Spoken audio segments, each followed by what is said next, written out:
Uè, ciao, sono passati tantissimi anni dall'ultima volta che ho fatto contenuti su questo canale. Ora non ricordo precisamente quando, ma un giorno ho smesso. Per farvi un riassunto, ho streamato e fatto contenuti per tanto tempo in inglese. Durante il Covid abbiamo fatto cose bellissime, anche con tanti viewer italiani. Abbiamo fatto anche tantissima beneficenza e vi ringrazio per questo. Mr. Bond, did you thought you could stop me? I don't think so. Welcome. Welcome to a new, weirder, better, stronger, cooler, maybe, stream. My name is Mick. No! It doesn't stop!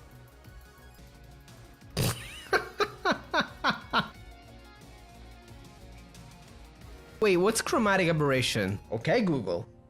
What is chromatic aberration? According to the World Health Organization, coronavirus disease, COVID-19, is an infectious disease I know what- caused by a new...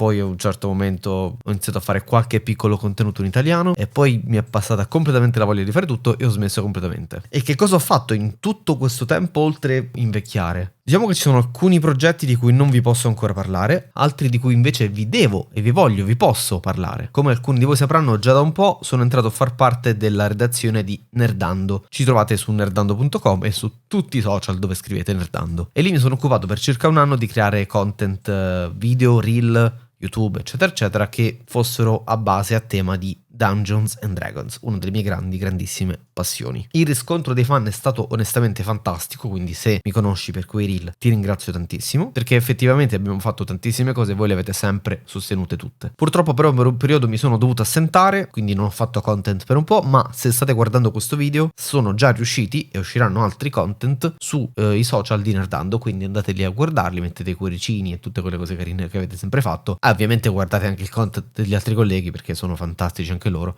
non sono pelati quanto me, forse sono il più pelato, il più bello, chi lo sa, opinabile, però guardate anche i loro contenuti, mettete i cuoricini anche a loro. Che altro ho fatto? Poi mi sono dato la rievocazione storica con il fantastico gruppo La Gualdana dell'Orso, ho girato tutta l'Italia in completo medievale, tutto di lana, sfidando anche i 40-45 gradi, senza mai riuscire a svenire, che comunque è un'impresa tosta. Nel 2024 l'associazione ha anche organizzato per la prima volta una rievocazione storica a Montesilvano, rappresentando con alcuni dei migliori gruppi del centro-sud uno spaccato fedele della vita del XIII secolo, che poi è quello che facciamo più o meno sempre. C'erano didattica, divulgazione, spettacolo, tante botte che ho dato e che ho subito e tanto divertimento. E stavolta soprattutto non c'erano 40 gradi, che comunque fa sempre piacere. Non solo, quindi ho trovato una grandissima famiglia che mi sostiene e fa il tifo per me, mi fa anche girare l'Italia per fare eventi, che è una figata onestamente, ma mi hanno anche insegnato a combattere, tirare con l'arco, cosa che comunque già sapevo fare, però mi hanno aiutato tantissimo a migliorarmi sicuramente.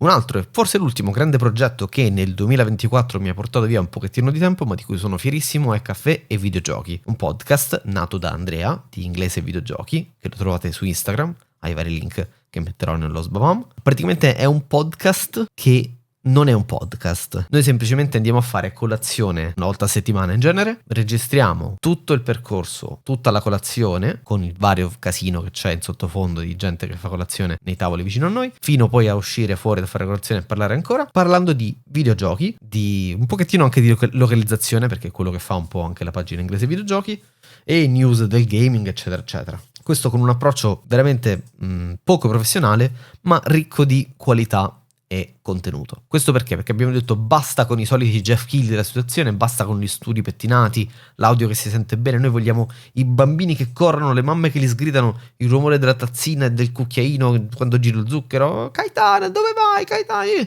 tutta questa roba qui genuina. Il podcast è editato da Andrea di Inglese Videogiochi, io sono solamente l'ospite fisso e il co-conduttore della puntata. Nel 2024 ci avete dato anche lì tantissimo riscontro, quindi vi ringrazio tantissimo. Nel 2025 siamo ripartiti e ripartiremo con altra roba ancora più simpatica, quindi mi auguro che ci seguiate anche lì, mettete anche lì tutti i vari commentini le cose che ci servono, eccetera, eccetera. Grazie. Ora torniamo ai giorni nostri, torniamo al 2025, ho deciso di riprendere un pochettino in mano questo canale. Perché? Per fare cose. Più probabilmente, principalmente vlog, chiacchiere, anche un po' per tenerlo per me stesso come journal, come diario. Mi piace raccontarvi storie, cose che mi sono successe, con veramente un minimo di editing, ve lo dico adesso, poi invece metterò a editare come un pazzo perché sono un idiota, e man mano vi aggiorno su quello che sto facendo, quello che ho fatto, chi sono, cosa sono. Vi mostro un pochettino di robe che spero per me siano simpatiche, oppure sono noiose abbastanza che vi addormentate ascoltando la mia suadente e sensuale voce. Quindi aspettatevi video non scriptati come questo, anche se lì c'è uno script, ma cerco di non guardarlo mai, oppure proprio dei video che ho ben scritto dove magari faccio proprio come ho fatto prima un po' la voce professionale, faccio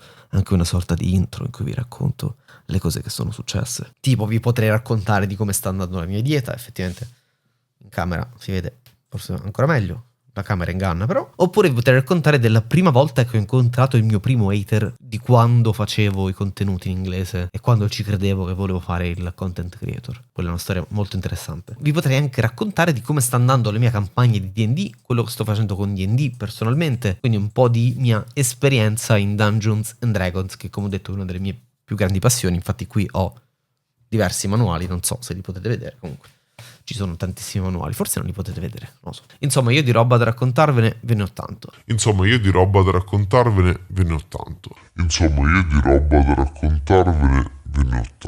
A voi non basta altro che lasciare un commentino, mettere un pollicino, un cuoricino, quello che sarà, e insomma farmi sapere se vi interessa quello che vi sto dicendo, o anche no, io lo continuo a fare lo stesso. Ciao.